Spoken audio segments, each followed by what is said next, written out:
Hello students, कैसे हैं आप सब लोग। उम्मीद करती हूँ सब अच्छे होंगे और स्वस्थ होंगे। मैं Meena Rana ICT virtual class में आपका स्वागत करती हूँ। स्टूडेंट्स, हम पढ़ रहे हैं क्लास 9 की हिंदी क्षितिज भाग 1 से। आज की क्लास में हम पढ़ेंगे रसखान के सवैये। तो यहाँ पर श्री कृष्ण और श्री कृष्ण की जन्मभूमि के प्रति कवि ने अपना जो लगाव है, जो कृष्ण के प्रति प्रेम है, साथ में कृष्ण की जन्मभूमि और वहाँ की चीजों के साथ जो लगाव है, उसको आपके सामने प्रस्तुत किया है इन सवैयों के माध्यम से। साथ में गोपियों का कृष्ण और कृष्ण की मुरली के प्रति क्या भाव है, ये यहाँ पर प्रकट किया है। तो आइए इन सवैयों को पढ़ते हैं, लेकिन इससे पहले इनके जीवन के बारे में थोड़ा सा जान लेते हैं। तो यहाँ पर देखिए, इस सवैये में जो पहले आपके पास पद दिया गया है, उस पहले और दूसरे में कृष्ण और कृष्ण जन्मभूमि के प्रति कवि का अनन्य समर्पण भाव व्यक्त किया है। तीसरे छंद में कृष्ण के रूप सौंदर्य के प्रति गोपियों की उस सुंदरता का चित्रण है जिसमें वे स्वयं कृष्ण का रूप धारण करना चाहती है। चौथे छंद में कृष्ण की मुरली की धुन और उनकी मुस्कान के ऐसे प्रभाव का वर्णन है जिससे कोई भी नहीं बच सकता, और साथ ही साथ गोपियों की व्यवस्था का वर्णन किया गया है। ठीक है, चलिए। तो देखिए, रसखान जी का जन्म सन 1548 में हुआ माना जाता है और उनका मूल नाम था सैयद इब्राहिम। वे दिल्ली के आसपास के रहने वाले थे। कृष्ण भक्ति ने उन्हें ऐसा मुग्ध कर दिया कि गोस्वामी विठल नाथ से दीक्षा ली और ब्रजभूमि में जा बसे। सन 1628 के लगभग उनकी मृत्यु हो गई थी। सुजान रसखान और प्रेम वाटिका उनकी उपलब्ध कृतियां हैं। रसखान रचनावली के नाम से उनकी रचनाओं का संग्रह मिलता है। प्रमुख कृष्ण भक्त कवि रसखान की अनुरक्ति न केवल कृष्ण के प्रति प्रकट हुई है, बल्कि कृष्ण भूमि के प्रति भी उनका यहाँ अनन्य अनुराग व्यक्त हुआ है।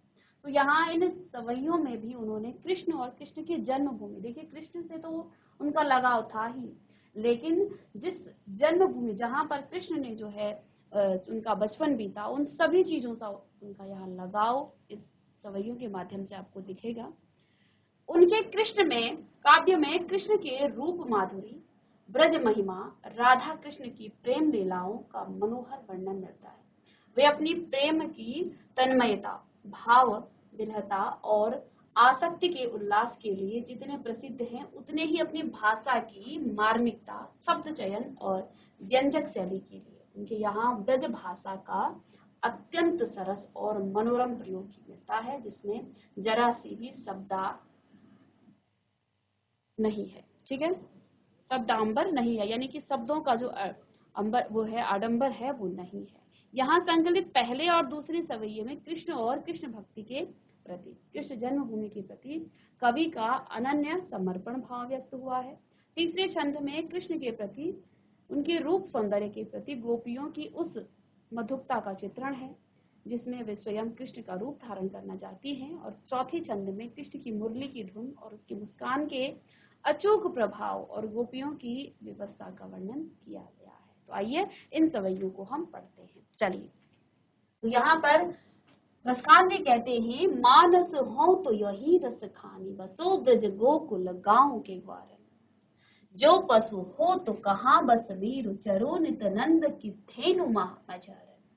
पाहन हो तो वही गिरिजो, कि यो हरि छत्र पुरंदर धारण। जो खग हो तो बसेरु करो मुली, कालिंदी कूल कदम्ब के डारन। तो यहाँ पर कृष्ण और कृष्ण की जन्मभूमि, रसखान जी कहते हैं कि यदि मेरा जन्म मनुष्य योनि में हो, तो कहते हैं मानस हो तो वही रस खाने, बसो ब्रज गोकुल ग्वाल के ग्वार। यहाँ पर रसखान ने कहा कि हे प्रभु, यदि अगर मेरा जन्म मनुष्य योनि में हो तो मेरा जन्म जो है कहाँ पर हो। यदि मनुष्य योनि में मेरा जन्म हो तो मैं उसी ब्रज में, उस गोकुल में ही मेरा जन्म हो। ठीक है, जो पशु हो तो कहाँ बस मेरा, यदि मैं पशु बनूं तो मेरा वस्तु कहाँ चले, कि मैं कहाँ जन्म लूं। लेकिन मैं नंद की धेनु, गायों के साथ ही मैं चरने जाऊं। और पाहन हो तो वही गिरी को, जो कियो हरि छत्र पुरंदर धारण। और यदि पत्थर में बनूं तो मैं उस पर्वत का पत्थर बनूं जिसे श्री कृष्ण ने अपनी तर्जनी उंगली में उठा करके जो है, जब इंद्र ने लगातार 7 दिन तक वर्षा कर दी थी, तो श्री कृष्ण ने पूरे गोकुल वासियों को एक पत्थर के नीचे जो है, एक विशालकाय पत्थर के नीचे जो है, वहां सबको जो है आश्रय दिया और पूरे गांव गोकुल वासियों की रक्षा की थी। तो कहते हैं, तो मैं उसी पर्वत का, जिसको श्री कृष्ण ने अपनी उंगली में उठा लिया था, उसी पर्वत की मैं का पत्थर बनूं। जो खग हो तो बसेरो करो, मिली कालिंदी कूल कदम्ब की डालनी। आगे यहाँ पर रसखान जी कहते हैं कि यदि मैं जो हूँ पक्षी बनूं, जो खग हो तो बसेरो, तो मेरा बसेरा कहाँ हो? कालिंदी यानी यमुना नदी के किनारे जो कदम्ब की डाली है, उसकी डालियों पर ही मेरा बसेरा हो। तो यहाँ पर क्या लिखेंगे आप? मानस हो तो वही रस खान, बसो ब्रज गोकुल गांव के द्वार। जो पशु हो तो कहाँ बस मेरो, चरो नित नंद की थेनु मजार। कि हे कृष्ण, हे भगवान, यदि मेरा जन्म जो है मनुष्य योनि में हो तो मैं ब्रज का जो हूँ गोकुल बनूं, का एक ग्वाला बनूं। जो पशु हो तो कहाँ बस मेरो, और यदि मैं पशु बनूं, जानवर बनूं, तो मेरा बस तो कहाँ चलेगा, लेकिन मैं किसके साथ? नंद की धेनु गायों के साथ मेरा मैं चरने जाऊं। पाहन हो तो वही गिर खोजो, और यदि मैं पत्थर बनूं तो उसी गिरी अर्थात पर्वत का मैं पत्थर बनूं, जो कियो हरि छत्र पुरंदर धारण, जिसे श्री कृष्ण ने हरि जो है किसके लिए? गोकुल वासियों की रक्षा के लिए जो धारण किया था अपनी तर्जनी अंगुलियों पर, वही जो है मैं फिर पत्थर बनूं। जो खग हो तो बसेरो करूं, और यदि मैं पक्षी बनूं तो मेरा बसेरा कहाँ हो? मिली कालिंदी यानी कि यमुना नदी के कूल कदम्ब की डाली, कदम्ब की डाली की जो टहनी है उस पर मेरा बसेरा हो, यमुना नदी के किनारे। ठीक है, क्योंकि अक्षर जो है यमुना नदी के किनारे श्री कृष्ण वहां आया करते हैं। अब इसको आप किस तरह से लिखेंगे? यहाँ पर देखिए, मानस हो तो वही रस खानी, बसो ब्रज गोकुल गांव के ग्वारन। जो पशु हो तो कहाँ बस मेरो, चरो नित नंद की धेनु मजारन। पाहन हो तो वही गिरि को, जो कियो हरिछत्र पुरंदर धारन। जो खग हो तो बसेरु करो नीली, कालिंदी कूल कदम्ब की डारनी। अब यहाँ पर आपको कुछ अर्थ लिखने हैं, ठीक है, कुछ शब्दार्थ। शब्द और मानस यानी कि मनुष्य, बसऊ यानी कि बसना या रहना, ग्वारन होता है ग्वाले। यदि मैं मनुष्य बनूं तो मैं ग्वाला बनूं, किसका?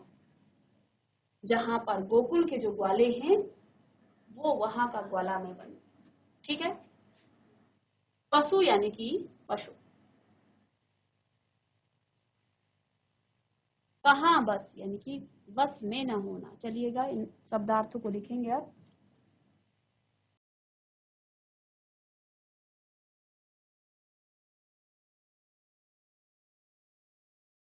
चरो यानी कि चरता हूं, नित हमेशा, धेनु यानी कि गाय, मझारन अर्थात बीच में, मझारन अर्थात बीच में, पाहन यानी कि पत्थर, गिरी अर्थात पहाड़, छत्र यानी छाता, पुरंदर इंद्र, जब इंद्र ने लगातार जो है 7 दिनों तक, ठीक है, बारिश करी, तो उस समय श्री कृष्ण ने पर्वत उठाकर सभी गोकुलवासियों की रक्षा की, सभी को आश्रय दिया। खग यानी पक्षी, बशेरो यानी कि निवास करना, ग्वारन अर्थात ग्वाले, पशु पशु, चरो यानी चरता रहूं, नित हमेशा, धेनु यानी गाय, मझारन बीच में। चलिए, धारण, धारण करना, खग यानी पक्षी, बसेरो अर्थात निवास करना, कालिंदी अर्थात यमुना, कूल किनारा, कदम कदम्ब एक वृक्ष, डारन यानी कि शाखाएं या डाल पर। तो अब आप कैसे लिखेंगे? आप इसके संदर्भ में यहाँ पर श्री कृष्ण के प्रति, इसका रसखान जी का कृष्ण के प्रति और कृष्ण की जन्मभूमि के प्रति जो है यहाँ पर इन्होंने अपना अनन्य प्रेम दर्शाया है। क्या कहते हैं कि हे प्रभु, यदि मेरा जन्म मनुष्य हो तो मैं कहाँ, गोकुल के ग्वालों में मेरा जन्म हो। यदि मेरा जन्म मनुष्य योनि में हो तो गोकुल के ग्वालों में मेरा जन्म हो। मानस हो तो वही रस खाना। ठीक है। आगे उन्होंने क्या कहा कि यदि मेरा जन्म जो है किसमें हो तो वो क्या बनना चाहते हैं, गोकुल के ग्वाले बनना चाहते हैं। ठीक है। फिर उन्होंने कहा कि यदि मैं पशु बनूं, यदि मेरा जन्म पशु में हो, पशु योनि में हो, तो नंद की गायों के साथ मैं चरूं, उनके बीच में मैं चरूं, ताकि मुझे कृष्ण का साथ मिले। ठीक है। तीसरा यहाँ पर उन्होंने क्या कहा है कि यदि मैं पक्षी बनूं तो मैं वो पक्षी बनूं यमुना नदी के किनारे पर मेरा बसेरा हो। ठीक है। तो आइए इसकी व्याख्या को आप इस प्रकार से लिखेंगे, साथ में आप प्रसंग लिखेंगे कि यहाँ पर रसखान जी ने कृष्ण के प्रति जो है अनन्य प्रेम, कृष्ण और कृष्ण की जन्मभूमि के प्रति जो है अनन्य प्रेम को दर्शाया है या प्रकट किया है। तो यहाँ कहते हैं कि अगले जन्म में यदि मैं मनुष्य योनि मुझे मिले तो वे गोकुल के गांव के ग्वालों के बीच में रहने का अवसर चाहते हैं। वो चाहते हैं कि वो गोकुल के जो ग्वाले हैं उनके साथ जो है उनका साथ मिले। ठीक है। अगर उन्हें पशु योनि प्राप्त हो तो उनका बस तो हमेशा होगा नहीं कि वे किसके पशु बनेंगे, लेकिन वे रोज नंद बाबा की गायों के साथ चरना चाहेंगे। ठीक है। और अगर वो पत्थर बने, यहाँ कवि ने कहा कि यदि वो पत्थर बने तो वो क्या बनना चाहते हैं, तो वे उस गोवर्धन पर्वत जिसको श्री कृष्ण ने उठाया था अपनी तर्जनी उंगली पर, तो क्या कहा, यदि वो पत्थर बने तो वो कृष्ण के द्वारा उठाई गए उस गोवर्धन पर्वत का पत्थर बने। ठीक है। इंद्र के प्रकोप से जो है पूरे गोकुल वासियों को जब बचाया था कृष्ण ने। अगर वे पक्षी बने तो यमुना किनारे कदम्ब की डालों में अपना घोंसला बनाना चाहेंगे। भाव यह है कि रसखान ब्रज भूमि और कृष्ण से जुड़ी हर वस्तु से प्रेम करते हैं, जिस कारण से वे भी कोई भी जन्म लेकर वो चाहते हैं कि वो जो है यदि मनुष्य हो तो वो गोकुल में ही रहे, उन ग्वालों के बीच में रहे। यदि वो पशु बने तो नंद की गायों के बीच में चरे। यदि वो पत्थर बने तो उस गोवर्धन पर्वत के का पत्थर बने जिसको कृष्ण ने उठाया था। और यदि अंत में वो क्या कहते हैं कि यदि वो पक्षी बने तो वो जो है यमुना के किनारे जो कदम्ब की डाली है उस पर ही उसका बसेरा हो, क्योंकि कृष्ण यमुना के किनारे पर अक्सर वहां नहाने जाया करते हैं।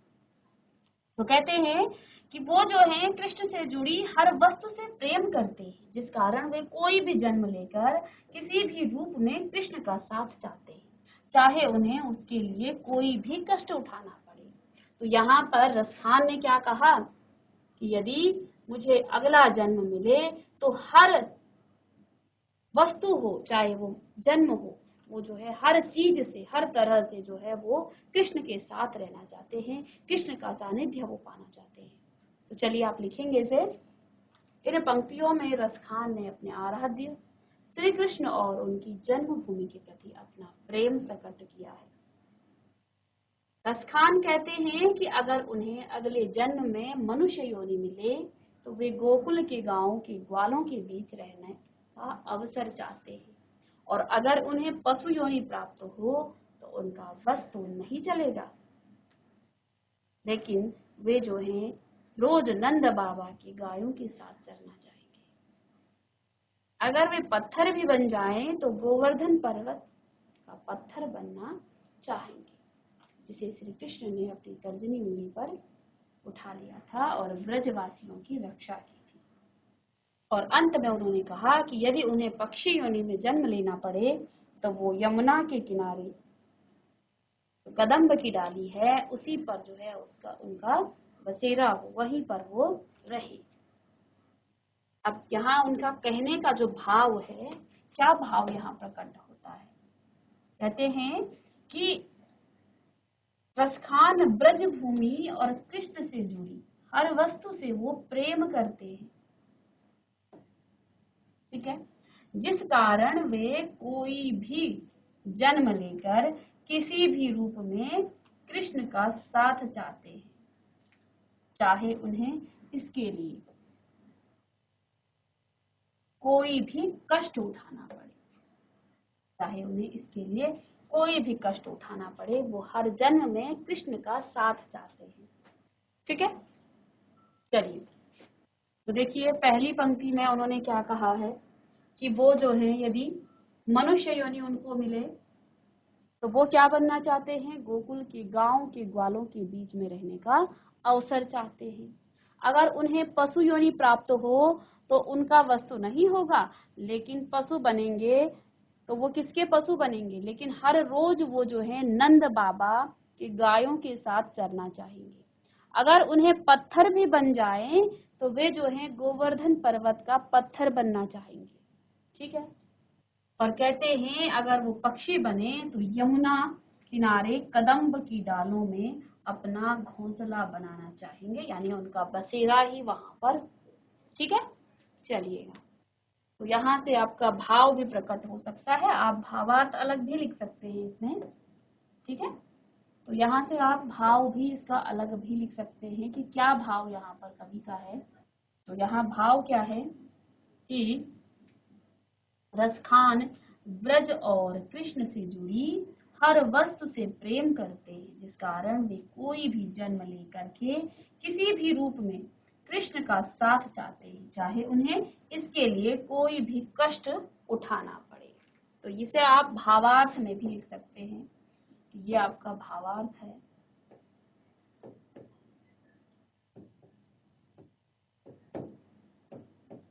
ठीक है,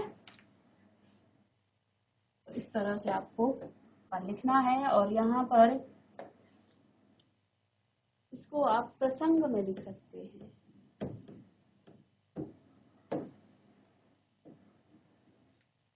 तो इसमें जो है अपने आराध्य श्री कृष्ण और उनकी जन्मभूमि के प्रति अपना प्रेम प्रकट किया है। ठीक है, और यहाँ से आप अर्थ लिखेंगे, अलग अलग सेपरेट करके लिख सकते हैं, ये आपका प्रसंग में आ जाएगा। संदर्भ में आप लिखेंगे कि प्रस्तुत समय ये हमारी पाठ्य पुस्तिका क्षितिज भाग 1 से ली गई है और इसके जो कवि हैं वो है रसखान। चलिए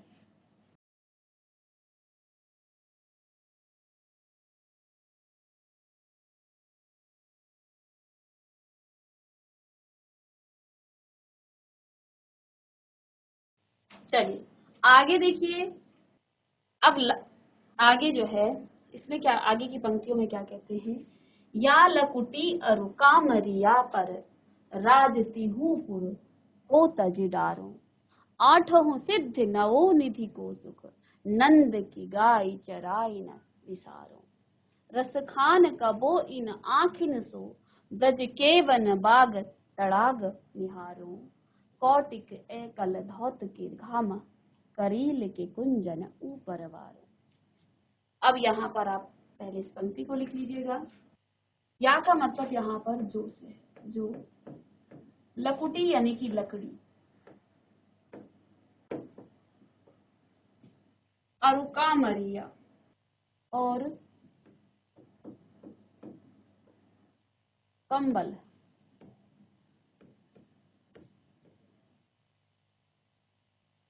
तिहु यानी कि तीनों, पुर यानी लोक, तजी यानी त्याग, डारों यानी कि डालो,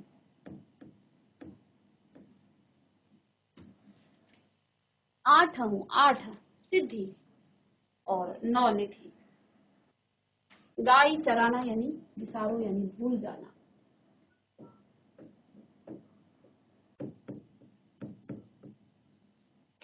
रसखान कबो इन आखिन सो।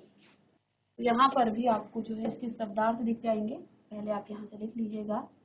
या यानी इस लकुटी अर्थात लाठी, कमरिया छोटा कंबल, तिहु यानी तीनों, पुर यानी लोक, तजी डारो यानी त्याग दूं,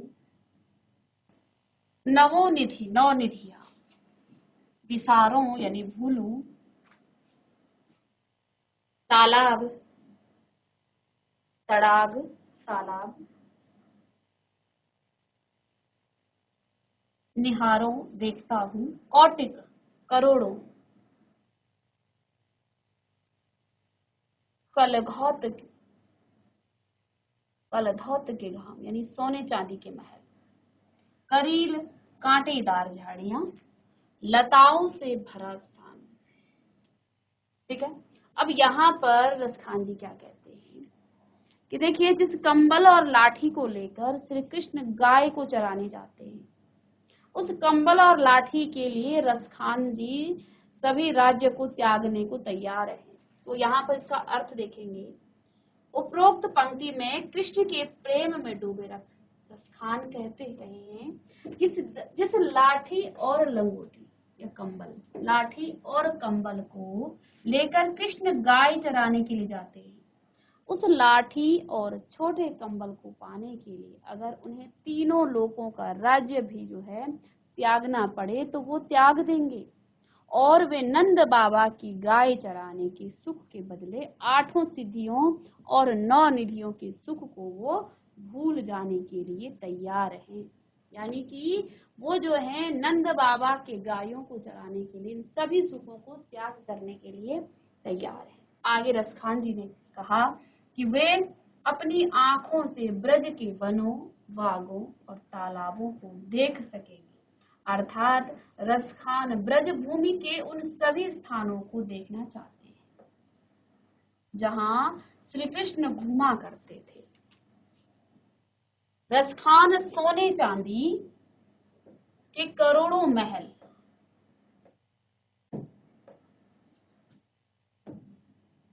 महलों को ब्रज भूमि की कांटेदार झाड़ियों पर न्यौछावर करने को तैयार है। कहने का अभिप्राय यह है कि रसखान को महलों के सुख से कहीं सुख जो है, अधिक सुख ब्रज भूमि की कांटेदार झाड़ियों में से भरी जगह में मिलता है जहां पर श्री कृष्ण ने कभी अपना समय बिताया है। तो यहाँ रसखान जी क्या कहते हैं कि वे जो हैं श्री कृष्ण के लिए और नंद बाबा की गायों को चराने के लिए 8 सिद्धियों और 9 निधियों के सुखों को त्यागने को तैयार हैं। कृष्ण का सानिध्य पाने के लिए वो जो है तीनों लोकों का राज्य भी त्यागने को तैयार हैं।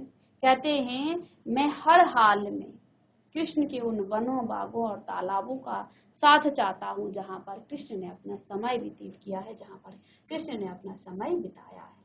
कहते हैं, वे जो हैं सोने चांदी के करोड़ों महलों को ब्रज भूमि की कांटेदार झाड़ियों पर न्यौछावर करते हैं। कहने का अभिप्राय उनका ये है कि रसखान को महलों के सुख से कहीं अधिक सुख जो है ब्रज भूमि की कांटेदार जो झाड़ियां हैं उनमें जो है उनको मिलता है, क्योंकि वहां पर जो है कभी श्री कृष्ण ने अपना समय व्यतीत किया है, अपना समय वहां पर गुजारा है, इसलिए उनको जो है वो कांटेदार भूमियां, जो कांटे हैं वो सभी उनको प्रिय है। ठीक है, चलिएगा इसे लिख लें।